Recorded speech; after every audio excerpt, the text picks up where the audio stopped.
ಗೌರ್ಮೆಂಟ್ನ 12ನೇ budget ಇವತ್ತು ನಿರ್ಮಲಾ ಸೀತಾರಾಮನ್ ಮಂಡಿಸಿದ್ದಾರೆ. ಇವತ್ತು ಸರ್ವವ್ಯಾಪಿ ಸರ್ವಸ್ಪೃಷ್ಟಿ ಬಜೆಟ್ ಆಗಿದೆ.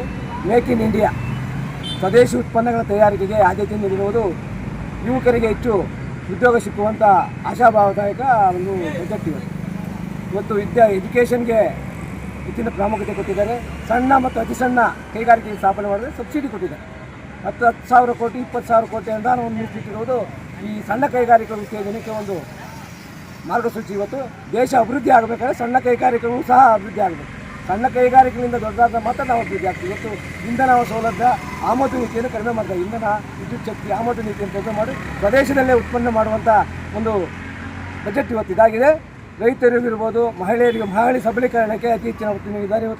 ಇವತ್ತು ನಿರ್ಮಲಾ ಸೀತಾರಾಮನ್ ಅವರ ಬಜೆಟ್ ಅಥವಾ ಆಶಾದಾಯಕ ಬಜೆಟ್ ಅಂದರೆ ದೇಶದ ಉನ್ನತಿಗೆ ಇವತ್ತು ಸುಮಾರು 7% ಇವತ್ತು ಉತ್ತೇಜನ ಡೆವಲಪ್ಮೆಂಟ್ ಕಾಣ್ತಾ ಇದೆ. ಇವತ್ತು 12 ವರ್ಷದಲ್ಲಿ 7% ಅತಿ ವೇಗವಾಗಿ ಆರ್ಥಿಕ ಬೆಳವಣಿಗೆ ಆಗ್ತಾ ಇದ್ದರೆ ಇವತ್ತು ಈ ಭಾರತದಲ್ಲಿ ಇವತ್ತು ಎಲ್ಲ ಇಲಾಖೆಗಳ ಮುಖಾಂತರ ಸ್ವದೇಶಿ ಉತ್ಪನ್ನ ತಯಾರು ಮಾಡಿ ಮೇಕ್ ಇನ್ ಇಂಡಿಯಾ ಅಂತ ಯಾರ ಮೇಲೆ ನಾವು ಅನ್ಸ್ಕೊಬಾರ್ದು, ಎಲ್ಲ ನಮ್ಮ ದೇಶವನ್ನು ನಂಬಿಸುವಂಥ ಒಂದು ಬಜೆಟ್ ಇದಾಗಿದೆ. ಈ ಬಜೆಟ್ ಮಂಡಿಸಿರೋದು ನಿರ್ಮಲಾ ಸೀತಾರಾಮನ್ ಅವರು ಮತ್ತು ನಮ್ಮ ನರೇಂದ್ರ ಮೋದಿಜಿಯವರಿಗೆ ಅಭಿನಂದನೆ.